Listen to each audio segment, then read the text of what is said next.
नमस्कार छात्रों, आज का हमारा पाठ है सवैये, जिसकी रचनाकार हैं रसखान। सर्वप्रथम हम रसखान के विषय में जानते हैं। रसखान का जन्म लगभग 1548 ईस्वी में दिल्ली के आसपास हुआ था और इनकी मृत्यु 1628 ईस्वी में हुई थी। रसखान अर्थात रसों की खान, ऐसा कवि जिनका हृदय भगवत भक्त और कृष्ण मार्गी व्यक्तित्व का नाम था, जिसने यशोदा नंदन श्री कृष्ण की भक्ति में अपना समस्त जीवन व्यतीत कर दिया था। ऐसा माना जाता है कि इनका जो जन्म है दिल्ली के आसपास हुआ था। इनके जीवन स्थान और इनके नाम के संबंध में कुछ मतभेद हैं। अलग अलग नाम और उपनाम मिलते हैं। सुप्रसिद्ध लेखक हजारी प्रसाद द्विवेदी जी ने अपनी पुस्तक में इनके 2 नाम लिखे हैं, सैयद इब्राहिम और सुजान रसखान। इनकी जो काव्य शैली है वो सवैया कहलाती है, जो ब्रज भाषा की प्रसिद्ध शैली है। पिताया कृष्ण भक्ति ने इन्हें इतना मंत्रमुग्ध कर दिया था कि इन्होंने गोस्वामी विठलनाथ जी से दीक्षा लेने के बाद ब्रजभूमि में ही जाकर ये बस गए थे। सुजान रसखान और प्रेम वाटिका इनकी उपलब्ध कृतियां हैं। रसखान रचनावली के नाम से उनकी रचनाओं के संग्रह मिलते हैं। इनके काव्य में कृष्ण की रूप माधुरी, ब्रज महिमा, राधा कृष्ण की प्रेम लीलाओं का मनोहर वर्णन मिलता है। कविता का संक्षिप्त परिचय जान लेते हैं। प्रस्तुत पाठ में रसखान के 4 सवैये संकलित हैं। पहले और दूसरे सवैये में कवि ने कृष्ण और कृष्ण भूमि के प्रति अपना समर्पण भाव व्यक्त किया है। तीसरे सवैये में कृष्ण के रूप सौंदर्य के प्रति गोपियों की उस मुग्धता का चित्रण है, जिसमें वे स्वयं कृष्ण का रूप धारण कर लेना चाहती हैं। चौथे सवैये में कृष्ण की मुरली की धुन और कृष्ण की मुस्कान के अचूक प्रभाव तथा गोपियों की विवशता का वर्णन है। चलिए अब हम कविता पाठ करते हैं। मानस हो तो वही रस खानी, बसो ब्रज गोकुल गाँव के ग्वारन, जो पशु हो तो तहा बस मेरो, चरो नित नंद की धेनु मझारन, पाहन हो तो वही गिरि को जो कियो हरि छत्र पुरंदर धारन, जो खग हो तो बसेरो करियो, मिली कानंदी कूल कदम की डारन। इस कविता के माध्यम से कवि ब्रज के प्रति अपनी श्रद्धा का वर्णन करते हुए यह कहना चाहते हैं कि चाहे मनुष्य का शरीर हो या पशु का, हर हाल में ब्रज में ही निवास करना चाहते हैं। उनकी यह इच्छा है कि वह हर परिस्थिति में वो ब्रज में ही निवास करें। वे कहते हैं कि यदि मनुष्य हो तो गोकुल के ग्वालों के रूप में बसना चाहूँगा, यदि पशु हो तो नंद की गायों के साथ चरना चाहूँगा, यदि पत्थर हो तो उस गोवर्धन पर्वत का बनूं जिसे श्री कृष्ण ने अपनी छोटी उंगली यानी कनिष्ठिका उंगली पर धारण किया था, यदि पक्षी बनूं तो यमुना नदी के किनारे कदम की डाल पर मेरा बसेरा हो, मैं वहीं बसना चाहूँगा। इन पंक्तियों की जो विशेषताएं हैं उसे जान लेते हैं। उपयुक्त पठित पद्यांश में कालिंदी कूल कदम की डालन में क वर्ण की आवृत्ति के कारण वहाँ अनुप्रास अलंकार का प्रयोग हुआ है। पुरंदर शब्द इंद्र के लिए आया है। कृष्ण और कृष्ण भूमि के प्रति कवि का समर्पण भाव व्यक्त हुआ है। इस पद्यांश में जो कठिन शब्द हैं उनके अर्थ से अवगत होते हैं। खग का अर्थ है पक्षी, खग का अर्थ है पक्षी, संग साथ, धेनु गाय, कहा बस क्या बस में, मंझारन बीच में, पाहन पत्थर, हरि भगवान, गिरी पर्वत, कूल किनारा, डारन पेड़ की डाली। इन शब्दों के अर्थ को आप करेंगे। अब इस पद्यांश से जो प्रश्न बनते हैं आप सभी उसका उत्तर कमेंट के माध्यम से देंगे। सवैया कविता के कवि का क्या नाम है? का समय शुरू होता है अब।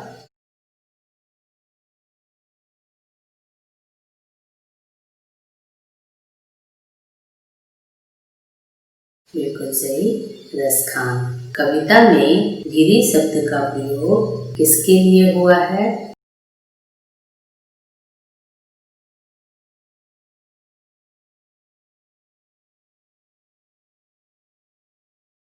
बिल्कुल सही, पहाड़ के लिए। अगला प्रश्न है कालिंदी कुल कदम की डाल में कौन सा अलंकार है? इस पंक्ति में बताइए। सभी के जवाब आने चाहिए मेरे पास। बिल्कुल सही आ रहे हैं, अनुप्रास अलंकार। बसो शब्द से क्या अभिप्राय है?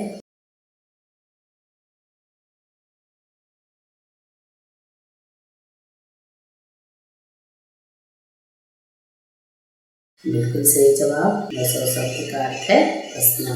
अगला कविता पाठ करते हैं। या लकुटी अरुका मरिया पर, या लकुटी अरुका मरिया पर, राज तिहु पुर को तजुड़ारे, आठों सिद्धि नवो निधि के सुख, नंद की गाय चराए विसारो, रस खान कबो इन अखियन सो, ब्रज के बन बाग तड़ांग निहारो, कोट के एकल धौत के धाम, करेल के कुंचन ऊपर वारो। इस सवेया के माध्यम से कवि ने भगवान श्री कृष्ण और उनसे जुड़ी हुई वस्तुओं के प्रति अपना गहरा प्रेम प्रदर्शित करते हुए कहा है, वे श्री कृष्ण की लाठी और कंबल पर तीनों लोगों का राजपाट तक छोड़ने को तैयार हैं।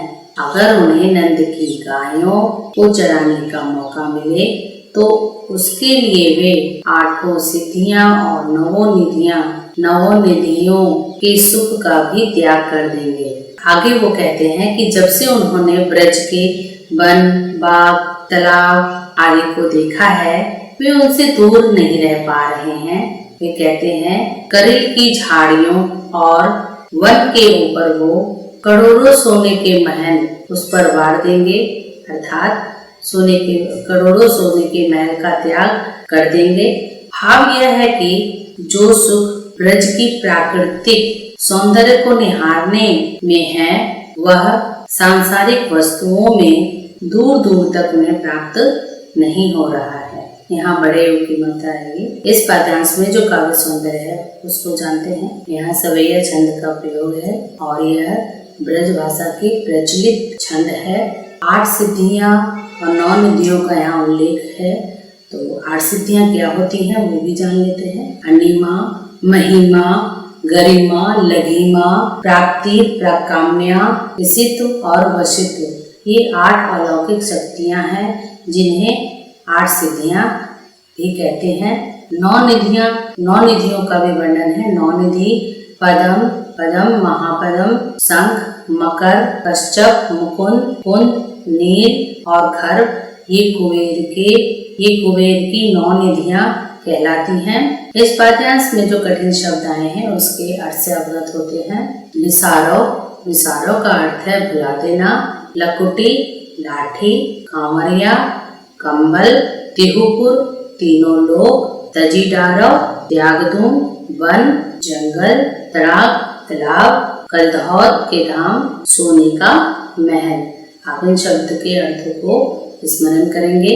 इस पाठ्यांश से जो प्रश्न बनते हैं इस प्रकार से हैं और सभी बच्चे कमेंट के माध्यम से इस प्रश्नों के उत्तर देंगे। कलधौत के धाम से कवि का क्या तात्पर्य है? समय शुरू होता है अब।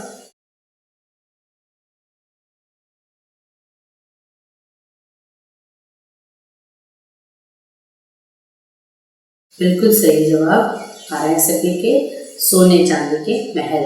कवि किस पर तीनों लोग नछावर करने को तैयार है? समय शुरू होता है अब।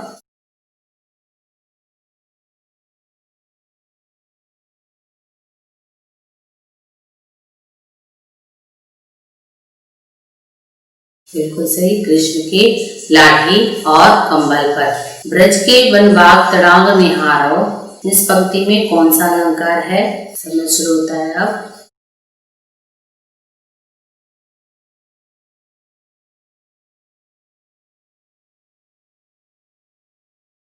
बिल्कुल सही जवाब अलंकार अनुप्रास है। अनुप्रास अलंकार है क्योंकि यहाँ पे व वर्ण की आवृत्ति हो रही है। यहाँ व वर्ण की आवृत्ति के कारण अनुप्रास अलंकार है। अगला प्रश्न देखते हैं। उपरोक्त गद्यांश में कवि क्या देखने की इच्छा प्रकट कर रहे हैं? आपका समय शुरू है, शीघ्र जवाब दें। सबके जवाब सही आ रहे हैं, बहुत अच्छे बच्चों। ब्रज के वन भाग और तालाब। अगला कविता पाठ है, अगला सवैया पढ़ते हैं। तीसरा सवैया, अगला सवैया खंड पढ़ते हैं। मोर पखा सिर ऊपर राखियो, गुंज की माल गरे पहनोगी, ओढ़ पीताम्बर लै लकुटी बन, गोधन ग्वारन संग फिरोंगी, भावत वो ही मेरो रस खानी, सौ तेरे कहे सब स्वांग करोगे, या मुरली मुरली धरती, अधरान धरी अधरान धरोगी, अधरान धरी अधरान धरोगी। प्रस्तुत पंक्तियों के आधार पर रसखान कृष्ण से अपार प्रेम करने वाले गोपियों के बारे में बताते हुए कहते हैं कि गोपियां आपस में बात कर रही हैं और कह रही हैं वो कान्हा द्वारा उपयोग की जाने वाली वस्तुओं की मदद से कान्हा का रूप धारण कर सकती हैं, मगर वो कृष्ण की बांसुरी को धारण नहीं करेंगी। यहाँ एक गोपी दूसरी गोपी से कह रही है कि वे अपने सिर पर कृष्ण की तरह मोर पंख से बना मुकुट पहन ले। यहाँ गोपियां कह रही हैं कि वे अपने सिर पर श्री कृष्ण की भांति मोर पंख से बना मुकुट सिर पर धारण कर लेंगी, अपने गले में कुंज की माला भी पहन लेंगी और पीले वस्त्र को भी धारण कर लेंगी और अपने हाथों में लाठी लेकर वन में ग्वालों के संग फिरेंगी। आगे गोपी कहती हैं कि कृष्ण हमारे मन को बहुत भाते हैं, इसीलिए मैं तुम्हारे कहने पर ये सारे काम करूंगी, मगर मुझे कृष्ण के होठों पे रखी हुई मुरली अर्थात बांसुरी को होठों से लगाने मत कहना, क्योंकि उसी बांसुरी की वजह से कृष्ण हमसे दूर हुए हैं। गोपियों को लगता है कि श्री कृष्ण मुरली को बहुत अधिक प्रेम करते हैं और उसे हमेशा अपने होठों से लगाए रखते हैं, इसीलिए वो मुरली को अपनी सौतन की तरह यहाँ देख रही हैं, सौतन की तरह देखती हैं। प्रस्तुत पद्यांश की जो विशेषता है इस प्रकार से है। इसमें या मुरली मुरलीधर की, या मुरली मुरलीधर की अधरान धरी अधरान धरु पंक्ति में अनुप्रास अलंकार तथा श्लेष अलंकार है। मुरलीधर जो है कृष्ण के लिए प्रयोग हुआ है। स्वांग करने का अर्थ होता है रूप धारण करना, वेश धारण करना। प्रस्तुत पद्यांश के जो शब्दार्थ है इस प्रकार से है। गरे का अर्थ है गला, पीताम्बर पीला वस्त्र, अधर या अधरा मतलब होठ, मुरली बांसुरी। इस पद्यांश से जो प्रश्न बनते हैं इस प्रकार से हैं। सभी बच्चे इसका उत्तर कमेंट के माध्यम से देंगे। या मुरली मुरलीधर की अधरान धरी अधरान धरूंगी में कौन सा अलंकार है? समय शुरू होता है अब।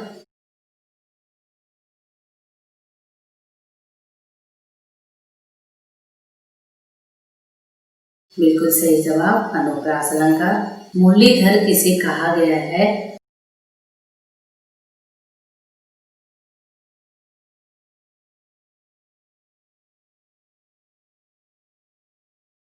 बिल्कुल सही जवाब आ रहे हैं श्री कृष्ण को। अगला प्रश्न है पीताम्बर शब्द का क्या अर्थ है? समय शुरू होता है अब।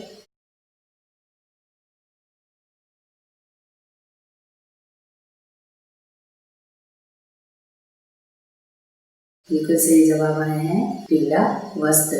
स्वांग करना से क्या अभिप्राय है? आपका समय शुरू होता है अब।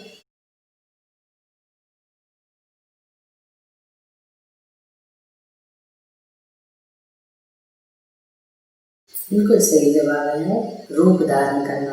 अगला और अंतिम सवैया है कानन दे अंगुरी रहे वो, जबहि मुरली धुन मंद बजे है, मोहनी तानन सौ रस खाने, अटा चढ़ी गोधन गई है तो गई है, तेरी कहो सिख रे ब्रज लोगनी, तेरी कहो सिख रे ब्रज लोगनी, काली को कितनो समझे मायरी वाह मुख की मुस्कानी, सम्हारे न जइहे न जइहे न जइहे। इन पंक्तियों के माध्यम से रसखान गोपियों के कृष्ण प्रेम का वर्णन करते हुए ये कहते हैं कि गोपियां श्री कृष्ण को अपने दिलो दिमाग से निकाल नहीं सकती हैं। इसीलिए वे कह रही हैं कि जब श्री कृष्ण अपनी मुरली बजाएंगे तो वो उससे निकलने वाली मधुर ध्वनि को नहीं सुनेंगी। वो सभी अपने कानों में उंगली ले लेंगी। उनका मानना है कि भले ही कृष्ण किसी महल पर चढ़कर अपनी बांसुरी की मधुर तान क्यों न बजाएं और गीत क्यों न गाएं, जब तक वे उसे नहीं सुनेंगी तब तक उन पर मधुर तानों का कोई असर नहीं होगा। आगे कहती हैं, लेकिन अगर गलती से भी मुरली की धुन उनके कानों में चली गई तो वो अपने बस में नहीं रहेंगी। फिर चाहे उन्हें कोई कितना भी समझाए वो कुछ भी समझ नहीं पाएंगी। गोपियों के अनुसार कृष्ण की मुस्कान इतनी प्यारी है, उसे देखकर कोई भी उनके बस में आए बिना नहीं रह पाता। इसी कारणवश गोपियां कह रही हैं कि श्री कृष्ण का मोहक रूप देखकर उनसे खुद को बिल्कुल भी संभाला नहीं जाएगा। वो सारी लाज शर्म छोड़कर श्री कृष्ण की ओर खिंची चली जाएंगी। इस कविता पंक्ति की जो विशेषताएं हैं इस प्रकार से है। मायरी व मुख की मुस्कानी पंक्ति में अनुप्रास अलंकार का प्रयोग हुआ है, क्योंकि यहाँ पर मावर्ण की आवृत्ति हुई है। सवैया छंद का सुंदर प्रयोग है और यह ब्रजभाषा की प्रचलित छंद है। इस पंक्ति में जो आपके कठिन शब्दार्थ इस प्रकार से हैं। काननी कानों में, रहिबो रहते हैं, टेरी पुकारना या बुलाना, आवाज लगाना, सिगरे सारे, अटा महल। इन सभी शब्दों के अर्थ को आप स्मरण करेंगे। इस पाठ्यांश से जो प्रश्न बनते हैं इस प्रकार से हैं। सभी बच्चे कमेंट के माध्यम से इसका उत्तर देंगे। गोपियां मुरली की किस बात से आकर्षित है?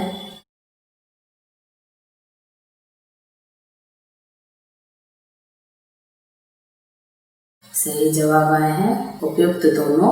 उपरोक्त पंक्ति के आधार पर सखी से क्या संभाला नहीं जा रहा है? समय शुरू होता है अब।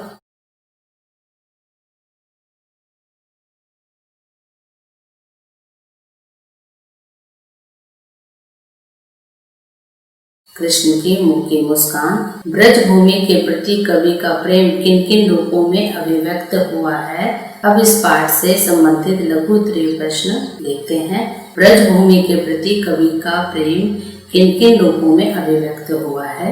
जैसा कि आप जानते हो, है ना, रसखान जी अपना जो अगला जन्म है वो ब्रज के गांव में ग्वालों के रूप में लेना चाहते हैं, ताकि वो गाय को चराते हुए श्री कृष्ण का सानिध्य प्राप्त कर सकें। अपना सारा जीवन श्री कृष्ण की जन्मभूमि में व्यतीत करना चाहते हैं। कृष्ण के प्रति अपना प्रेम प्रदर्शित करते हुए कहते हैं कि यदि उन्हें मनुष्य का जन्म मिले तो वो बालक के रूप में उनका जन्म हो, और यदि उन्हें पशु का जन्म मिले तो वे गाय बनकर ब्रज में चलना चाहते हैं, ताकि वासुदेव की गायों के बीच घूमे, ब्रज का आनंद प्राप्त करें। यदि वह पत्थर बने तो गोवर्धन पर्वत का पत्थर बने, जिसे श्री कृष्ण ने अपनी उंगली पे धारण किया था, और पक्षी बने तो कदम के पेड़ों पर निवास करने का सौभाग्य मिले, ताकि श्री कृष्ण की खेल क्रीड़ा का आनंद उठा सकें। इन सब उपायों के द्वारा वह कृष्ण के प्रति अपने प्रेम को अभिव्यक्त करते हैं। अगला प्रश्न है, कवि का ब्रज के वन बाग तालाब को निहारने के पीछे क्या कारण है? रसखान जी श्री कृष्ण से प्रेम करते हैं। जिस वन बाग तालाब को निहारने की वो इच्छा रखते हैं वो श्री कृष्ण से संबंधित है। उन्होंने वहाँ श्री कृष्ण ने नाना प्रकार की क्रीड़ाएं की हैं, जिनका वो अमिट सुख प्राप्त करना चाहते हैं। ये सुख ऐसा है जिस पर संसार के समस्त सुखों को न्यौछावर किया जा सकता है। इसके कण कण में श्री कृष्ण का वास है, ऐसा रसखान जी को प्रतीत होता है, और इस दिव्य अनुभूति को वो त्यागना नहीं चाहते हैं।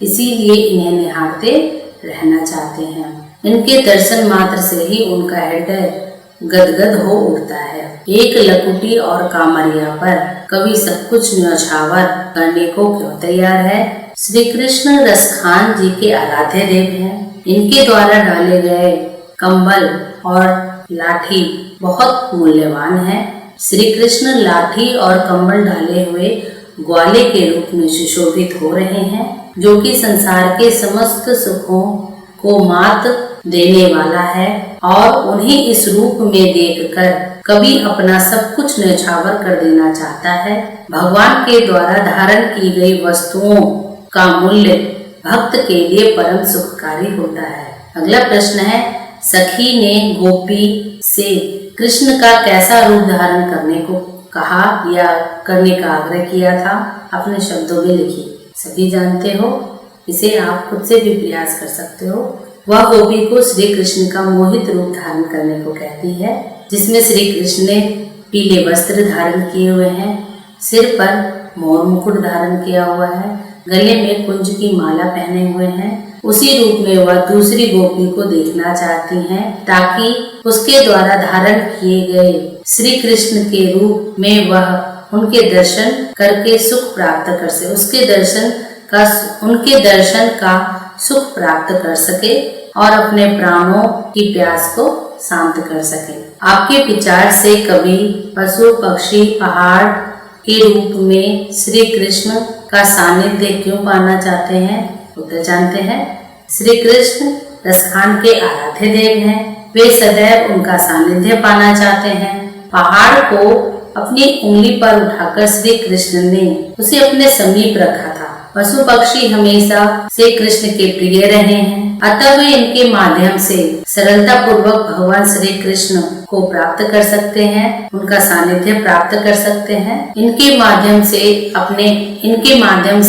अपने आराध्य देव की लीलाओं का रसपान कर सकते हैं। अन्य साधनों से अपने प्रभु का सानिध्य प्राप्त करना बहुत मुश्किल कार्य है, परंतु इनके माध्यम से वो सरलता पूर्वक प्रभु का सानिध्य प्राप्त कर सकते हैं। इसीलिए कभी पशु पक्षी पहाड़ बनकर प्रभु का सानिध्य चाहते हैं। चौथे सवैये के अनुसार गोपियां अपने आप को क्यों विवश पाती हैं? उत्तर जानते हैं। श्री कृष्ण की मुरली की धुन और उनकी मुस्कान उनको लोक लाज त्यागने पर विवश कर रही है, जिसके कारण वो सब अपने अपने घरों की अटारी पर चढ़ जाती हैं। उन्हें अपनी परिस्थिति का ध्यान भी नहीं रहता, अपने माता पिता का भय भी नहीं रहता, समाज के लोक लाज का भी भय नहीं रहता। वो अपने मान सम्मान को त्याग कर बांसुरी की धुन ही सुनती रहती हैं और उनकी मुस्कान पर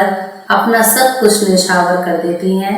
अपनी इसी विवशता पर वो सभी परेशान हैं। भाव स्पष्ट करते हैं। अगले प्रश्न में है, भाव स्पष्ट कीजिए। कोटि के कल धौत के धाम, करील के कुंजन ऊपर बारो। और दूसरा है, मायरी माँ मुक्की मुस्कानी, संहारी न जाइए न जाइए न जाइए। पहले का भाव यह है कि रसखान जी ब्रज की कांटेदार झाड़ियों व कुंज पर सोने के महलों का सुख न्यौछावर कर देना चाहते हैं, अर्थात जो सुख ब्रज की प्राकृतिक सौंदर्य को निहारने में उन्हें प्राप्त होता है, वो सुख सांसारिक वस्तुओं को निहारने में दूर दूर तक उन्हें प्राप्त नहीं होता। दूसरे प्रश्न का भाव यह है कि श्री कृष्ण की मुस्कान इतनी मोहनी और आकर्षक है कि गोपियां खुद को संभाल नहीं पा रही हैं। उनकी मुस्कान में वे इस तरह मोहित हो रही हैं कि उन्हें लोक लाज का भय उनके मन में नहीं रह पाता और वो श्री कृष्ण की तरफ खींची चली जाती हैं। कालिंदी कुल कदम की डालन में कौन सा अलंकार है? बिल्कुल सही, अनुप्रास अलंकार है। काव्य सौंदर्य स्पष्ट करना है। मुरलीधर की अधरा न धरी, अधरा न धरोंगी पंक्ति में इस छंद में गोपी अपनी दूसरी सखी से श्री कृष्ण की भांति वेशभूषा धारण करने को कहती है। वह कहती है, तू श्री कृष्ण की भांति सिर पर मोर मुकुट और गले में कुंज की माला धारण कर, शरीर पर पीतांबर यानी पीले वस्त्र पहन, हाथ में लाठी और कंबल धारण कर, ताकि मैं श्री कृष्ण के रूप का रसपान कर सकूं। उसकी सखी उसके आग्रह पर सब कुछ करने को तैयार हो जाती है, परंतु श्री कृष्ण की मुरली को अपने होठों से लगाने के लिए तैयार नहीं होती है। उसके अनुसार उसको ये मुरली सौतन की तरह प्रतीत होती है और वे अपनी सौत रूपी मुरली को अपने होठों से लगाने के लिए तैयार नहीं होती। यहाँ पर ल वर्ण, म वर्ण और अ वर्ण की आवृत्ति के कारण अनुप्रास अलंकार है, छंद सवैया, भाषा ब्रजभाषा का प्रयोग है, गुण माधुर्य गुण का समावेश हुआ है। धन्यवाद। अगले पाठ के साथ हम अगली कक्षा में शीघ्र मिलेंगे। धन्यवाद।